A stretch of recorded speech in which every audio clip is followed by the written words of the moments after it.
Hey guys, it's Julesy. I mean, this is a little bit close up. This is how close up my get readies with me should be. I'll have links down below on the hair. My lace is messed up. I don't really care. Let's get into this very late. We're putting up episodes 7 and 8 reviews today. So I recorded 7 a week ago. I just never got around to editing it. And as I said, I did reviews with Panama Jackson of Very Smart Brothers. They were posted every week without fail. The conversation over there is great. And I really appreciate the Panama, who I don't feel like was really a fan of this season, but he stuck it out. He wrote it out with me. Let's get into this finale. So overall, this episode I'm kind of on the fence about. Like, it felt like a mid-season episode, like the peak. The story arc usually is like a curve, right? Like it peaks up and peaks down. And I know for this season, it seemed like the peak was the reappearance of Lawrence, but I really felt like this would have been better suited for the middle of the season. And then it was like, dag, we really got stuck on like Daniel. Is it a point that they were trying to make that like a lot of us were rooting for Daniel because he's quote unquote fine and he looked good, but then you start digging into his character and he was just like womp-tastic, like him and that whole Nordic Beat storyline. Like once my nigga disappeared, the story, it shot up like this. Like the episodes got better, but like we were just dragging on with Daniel and Issa. We didn't really even get into Molly's storyline. Every season though, thus far, there's only been 3 seasons, but I feel like each season thus far, the criticism at the end is that we've all wanted to see more of Molly's work interaction. And I think part of wanting to see more of Molly's work interaction is that of all the characters on the show, Molly has grown the least. Much as I can criticize how slow and scattered this season felt, one, I was wrong as F for thinking this whole time they was already 30. But I guess Issa's been going through her return of Saturn, and I guess that's why life has sucked so much for her, because girl, my return of Saturn leading into my 30th birthday, whew, hard as hell, it was trash. Issa this season has definitely made some, well, for Issa, major strides and grown. And as much as I would be inclined to criticize this show, and I think my critiques are valid, I also do feel like I love that Insecure is a little mundane. Y'all had y'all friends, y'all swear Seinfeld was funny as fuck. I never got it. And so the loopiness, the scatteredness, the all over the place, I feel like Insecure gets to be like, ooh, I'm about to call it mediocre? Wow. I mean, but I still liked it though. You know what I mean? Like, I'm not mad I spent the season watching it or reviewing it. As far as the actual episode, all right. This episode opened with the Mac Miller song. I don't know if that was intentional or not, since Mac Miller recently, I guess he overdosed. I think that was a Mac Miller song they opened with. I don't know if that was intentional or not, since Mac Miller did recently pass away from a drug overdose. Going with the theme of Nathan's return, and just to get ahead of it, yes, I think what Nathan was trying to say was that he was going through, whether it was depression or something more severe, he was definitely going through a mental health crisis. And while I have empathy for that, I find, you know, I understand it. I appreciate him communicating that and coming back. I still think he was dead ass wrong for ghosting Issa though. How do we, when we're going through mental health crises, for those of us that have had like anxiety attacks or severe depression? I mean, I'm a very communicative person though, so yeah, if someone is close, like I'm not telling acquaintances, like I might dip off from the person who I do happy hour once every month from, but I'm not dipping off from people that I'm like intimately close with. You know, like if I'm going through something, my mom knows, hey, like I'm just not in a good space now, I don't want to talk.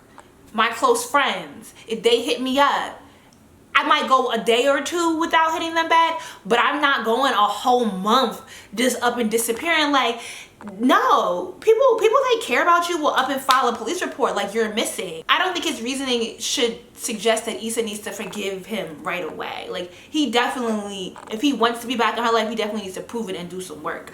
But we getting way ahead because I was damn near the end. Issa really ain't one to be giving relationship advice to Molly, but I do love their relationship because I'm constantly being like, Issa ain't the one to give no advice, Molly ain't the one to give no advice. But as I always say, we be doing the same things with our homegirls. I like their chemistry with each other. I think obviously Yvonne and Issa are friends in real life, so that the way that they work as playing Molly and Issa, that it really is cohesive even when they're kind of being really shitty to each other. And I've heard some people say that Molly's a shitty friend, but I mean, y'all know I have this elitist take about the fact that they have such a large economic gap between them. And so to me, it's kind of like, how do I do this with my friends? With my friends that are significantly wealthier than me, I guess I would say, yeah, I get why people say that Molly ain't shit. Because when my friends make jabs like that, I just make a mental check to not talk to them about certain things in my life anymore. Like, yeah, won't be bringing that up again, sis. Not gonna fit in the happen. I still deeply love people. I can compartmentalize like that though. I don't have like an everything, all things best friend. So I guess sometimes the way that Molly and even Issa, they take jabs at each other doesn't bother me as much, because in my mind, when I relate that back to my friendships, I don't have a person that's like my best friend over everybody. But it was funny hearing Issa give relationship advice about mending, and then Molly throughout the episode constantly being like, I'm not your boyfriend, stop thinking I'm fitting to really throw down for your birthday. But that was a cute ass black ass birthday party they had, going to see Shogun. Oh nope, The Last Dragon. There are a few black ass movies you need to see, The Wiz being one, The Last Dragon being another. I guess we're gonna say Friday, Coming to America, Harlem Nights. What other black movies do you think are like required viewing to understand the cult classics of our history? How do you feel about Lawrence's daddy scene? At first I was worried about Lawrence's dad putting a battery in his back. Like, did he really just, cause like I keep being worried that the storyline is gonna go towards Issa and Lawrence getting back, because I don't really understand the point of the scenes. Like, after the first couple of scenes were like the interaction at the baby shower, and then him putting her on to the class to help her get her project together, and then them going for coffee, I get that. But all these other interactions to show how well and how amicable they are and how well they know each other, I'm kind of like, what is this leading to? Because like, we get it, but I don't know that I need this interaction, because all it's telling me is that y'all are potentially, or maybe it's y'all doing this so it can throw us off, so we don't know what to expect. But I kind of don't really understand why we're constantly seeing interactions between Issa and Lawrence, because they seem kind of unnecessary. But so I was worried when Lawrence was sitting down with his dad to talk, and his dad was like, you know, y'all don't put work in. And that was kind of like the whole issue between him and Issa, was Issa complaining about like, you're not putting effort into the relationship anymore, like you've checked out and I'm carrying this. But instead at the end, he was hitting it up with Condola, is that her name? So that was interesting. Both Issa meeting up with, whatever her name, we're gonna call her Connie. Issa meeting up with Connie to help her with her event, because she really enjoyed her the viewing she did in the graveyard. All sorts of growth about Issa taking the lead, Issa being proactive, Issa building relationships. I really hope that her dating Lawrence, or just going on a date with Lawrence, doesn't interfere. And I guess Lawrence took his daddy's advice and, you know, let go some of his, you know, and not being bothered. I mean, especially if you're in your 30s dating, I don't know. I think maybe that's a LA, like LA, New York thing, where like you're not used to encountering people who have been divorced. But since moving to the South, I've kind of like let go of the shock of meeting people who are my age, 33, and who have been married and divorced. I mean, because most of my friends back in New York are in their 30s and just now like settling down and getting married, versus, you know, everywhere else, people do get married in their 20s and their mid 20s. So it's very plausible for someone to get married 25, 26 and be divorced by 30. Like, and it really doesn't really mean a whole lot. It's not like she walking around with 7, 11 kids. So there is that. With Issa's growth, you know, she not only did Issa follow up with Connie, but she did the meetup without having to have a job interview with the Beat Crew, because she clearly really admired them. Like, what was that, episode 3 or 4, where her and Frida were at the job fair. And so for her to be proactive with that, it's like, okay sis, we see you. When you unpacking your furniture, you had all them furnitures boxed up. You ain't need to be having them Raisinets, which is my favorite candy too, sitting on top of them daggone cardboard boxes. But she finally got her home together. We see you. You know, and this episode though, the glow up was real with them outfits. Issa was looking real cute. The outfits and the hair was like slinging down. I was like, sis, I'm about to snatch this wig off and do my real hair, okay? This is what everyone really wants to talk about. Molly cock blocking Nathan. Now, how you feel about that? Because I think Molly was very right and kind of wrong in telling that grown-ass man who was trying to reappear after a month of disappearance to see his grown-ass situationship with Issa, knowing how Issa acts, knowing how Issa was fiending like a crackhead on 125th Street, coming off of some K2, I get it. Miley knows Issa really well. Miley was tasked with making sure, because all Issa wanted to do for her birthday was be happy.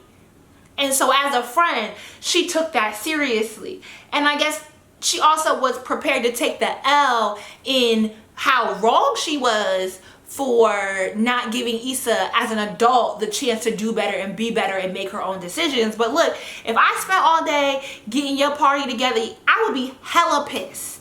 And I guess people would be like, well, it's not about you, it's her day, let her do what she want. But like, come on. As a friend, do you really let your friend go back to where they were just at? Like, if Nathan has showed up at the beginning of the day with them pink lilies, whatever the kind of flowers them was, to Issa's house and gave Issa that speech with a bunch of idioms and no non-complete sentences. He said what he had to say without ever really saying it, I guess. Issa would have been moping the whole damn day. And he would have been the point of conversation the whole day. And I think it was better that Issa had a chance to have fun, to really feel good about herself, to get out and really celebrate her being 30, her accomplishments, getting her home together. Well, she got her home together after. But that she could have time for herself and really celebrate herself without any negativity, so that when Nathan does appear, he doesn't throw her whole day off, or he doesn't throw her whole week off, because that wouldn't even been a day situation. Like, sis was really about to dig through this nigga's trash. She really drove 45 minutes to this man's house, rolled up in his house without, like, bruh, no. Okay, so when we get to the picnic, I'm all over the place, girl. But whatever. We know this is not a point-by-point review of the show. We know we just be talking about everything, so just get with it. Molly rolling up on Jared. First of all, the homophobia really jumped, the biphobia, the whatever phobia really jumped out at Molly trying to think she was right, or Molly being so assertive about, like, Molly always needs to feel right too is a thing. You know, I think that's why she tends to take blows so hard, because she is always seeking validation from the outside world for the choices that she makes. And I get it, because we all do it in some way, shape, or form. But Molly just be making, she just don't be progressing from it. That'd be like, damn sis, really? So clearly she ain't progressing season 1 with her homophobia about Jared, who admitted to having an encounter with a dude once and not doing it again. And so now she assumes that his brother is his boyfriend. But I also think that I think that Insecure is very, very conscious of colorism and making note from that light-skinned, wavy, baby hair brigade girl that Daniel was trying to front was his main, and she was like, nah, light-skinned love, I got options, nigga, to Jared and his brother both being of like on the lighter side of things and both having chocolatey fine girlfriends. Take that, Molly. Bloop, bloop, you was wrong. As much as I would say that I don't really need to see any more of Issa and Lawrence's interaction together, one, I'm no longer upset that he's back, because if it means more Chad is so whack and hilarious. Chad's my favorite light-skinned house cat. Chad got his fiance back. Chad really does love whatever her name is. As he's telling his homeboy to put oil in his dry ass ashy hair, he loved his fiance. Even if he wants to deduce it to how her head game is, to how her net work, he loves her, because he's willing to do whatever he to do to get her back. I'm just cackling because I think he really does love her, even though he titty fucked some strippers. But it was like, it was in the titties, not in, you know what I mean? Like, would I take a nigga back? Probably not. But you know, Chad's a special kind of guy. I don't date light-skinned men anyway, but Chad cracks me up. I'm just always so happy to see Chad. I guess for all we can say about Molly and her non-growing ass and her fine color blocking outfits, her work outfits be slaying. I did appreciate that she showed some vulnerability, because that's what she's been having the hardest time with, in calling and genuinely apologizing to Andrew Asian. Genuinely apologizing. I really think she really expressed some true vulnerability, and that is, you know, it's that much growth. We hope the character comes back next season, because Andrew, he's just swagged out. He got enough confidence. He stands his ground. He don't back down. Like, he just has the right sort of je ne sais quoi for Molly. You know, kind of tell her in a very nice and charming way to sit down and shut up. Okay, sis? You know, and Molly has enough melanin that she can still have black babies with him. So, you know, I'm not mad at it. But other than that, I think that's all I had on this episode. Okay, so I totally forgot to talk about Torian and Molly's job in that ending scene. I guess where I'm at with that is, like, I get it. Molly put herself in that position. I think Molly's gonna take some responsibility for where her over competitiveness got her. But that scene just felt so unrealistic, because what law firm is going to, one, allow a junior lawyer to take off from being a lead on an account to go put 3 lawyers on one account? Like, that's not how you collect billable hours. Like, that doesn't make sense, either from the partners allowing it, either from a lawyer wanting to do that to themselves. And is everyone in that law firm not shit? Like, as much as we can say, well, damn, Molly did that shit to herself, like, who are these other black women to both know that Torian ain't shit, to understand that Molly's new, maybe she is just learning, and then be willing, all because one time she partnered with him, that they all need to stab her in the back? Like, it's all just very petty. But you know, I keep saying I want to see more of Molly at work, so I guess we're gonna take it. But it was just very unrealistic to me, and I just think Torian's a whole ass bitch. Like, he bitch made, he's an asshole, he's rude, and I'm really disgusted that these 2 other black women lawyers would partner with him in order to spite someone who, in the grand scheme of things, was her misstep even that big? Nah. I think for next season, what we need to see, Kelly needs to have a sex scene. If it's Kelly and Quantrell, Kelly and whomever, either Kelly need to do a sex scene, or Natasha Rothwell need to say in an interview that she don't want to be bucket naked for HBO sex scenes. This is why we're not getting no, you know, big beautiful black women sex scenes on Insecure. I don't need longer than 30 minutes. There's no commercials, so I'm not even bothered so much that it's only 30 minutes. I think it could afford to be an hour, sure. I just want the storyline to be a bit more congruent. We weren't really going anywhere at the beginning of the season, and then we kind of hit episode, what was that, 5 or 6, where Lawrence reappears. Then we really hit a stride, and then we end up picking up all these storylines that aren't wrapped up in the season finale. Like, this did not feel like a season finale. There's a lot of questions. There is what's gonna happen between Tiffany and Kelly, right? And that Kelly rightfully feels snubbed by Tiffany. How is Tiffany going to handle that relationship, even though it's noted that Tiffany asked Kelly to be the godmom? Like, okay, but where's that going to go? We didn't get none. We had all of one season with Tiffany's husband, whatever his name is. Is he really the baby daddy? Is he a trade? Who is he really fucking, is what we want to know. I guess we got Issa and Nathan. Then we have Molly and Andrew. I don't really understand what direction Lawrence is going in. Like, we had that one episode with Church. Where is Lawrence gonna find himself at?